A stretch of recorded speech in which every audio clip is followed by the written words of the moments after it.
La parole est à Madame Danielle Brûle-Bois pour le groupe EPR. Merci Madame la Présidente. Ma question s'adresse à Monsieur le ministre de l'Économie, des Finances et de la Souveraineté industrielle. Monsieur le ministre, alors que nous avions réussi à mettre en place un climat économique porteur et dynamique, à faire reculer le chômage qui est tombé à 5% dans le Jura, je veux vous alerter sur le moral des artisans, commerçants, entrepreneurs, des TPE, PME, ETI et sur l'état des trésoreries qui se dégradent. Les difficultés évoquées sont nombreuses.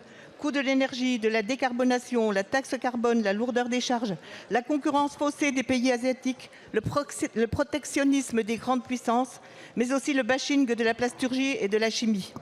Avec la fin prévue du mécanisme de l'accès régulé à l'énergie nucléaire historique en 2025, les industriels ont besoin très vite de visibilité et de stabilité sur le prix de l'électricité. L'industrie de transformation est très consommatrice, mais aussi très importante, que ce soit dans le Jura ou partout en France. Un autre signal qui doit nous alerter, la construction est en chute libre. Les artisans, leurs fédérations du BTP, de la FFB, de la CAPEB, la CPME, comme leurs chambres consulaires, tirent la sonnette d'alarme sur le ralentissement de l'activité et la baisse des commandes. Or, comme le dit la sagesse populaire, quand le bâtiment va, tout va, mais quand il ne va plus, c'est inquiétant. En ce moment, bien sûr, ce qui est au cœur des préoccupations, ce sont certaines mesures du projet de loi de finances pour 2025, comme la hausse des taxes et de la fiscalité, la réduction des allègements de charges sur les bas salaires et l'apprentissage. Une bonne nouvelle cependant, le projet de loi de simplification drastique des normes et des démarches administratives tant attendues et promises est à l'ordre du jour et nous allons installer demain la commission spéciale dont je fais partie. Nous avons donné un cap à la réindustrialisation de notre pays et créé 2 millions d'emplois. L'urgence est de garder la boussole, de rétablir la confiance des acteurs du monde économique. Que pouvez-vous leur dire, Monsieur le ministre, pour les rassurer? Merci beaucoup, Madame la députée. La parole est à Antoine Armand, ministre de l'Économie. Merci Madame la Présidente, Mesdames et Messieurs les députés. Madame la députée Brûle-Bois, je vous remercie pour votre question. Nous avons siégé ensemble sur les bancs de la Commission des affaires économiques et je connais votre engagement aussi au travers du Conseil national de l'industrie pour soutenir l'emploi industriel des TPE, des PME et de toutes les entreprises françaises.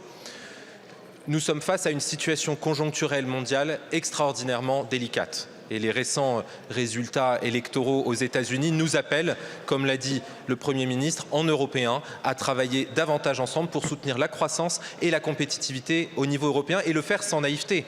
Vous l'avez rappelé, c'est pour cela que la France a inspiré l'évolution des droits de douane sur les véhicules asiatiques pour préserver les entreprises qui font face aujourd'hui à une concurrence extrêmement agressive et extrêmement hostile.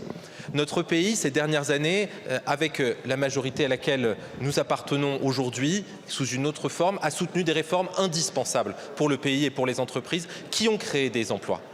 Cette politique de l'offre, elle doit se poursuivre parce qu'il n'y a pas d'autre politique que la politique de l'offre qui crée des emplois, qui crée de l'activité et qui crée de la croissance dans notre pays.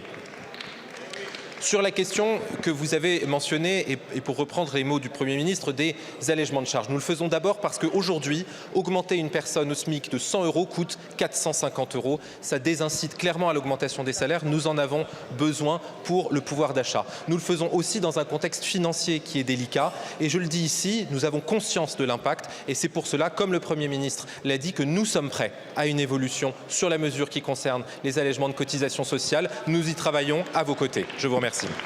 Merci beaucoup, Monsieur le ministre. La parole est à Monsieur Jean-Philippe Nilor pour le groupe La France.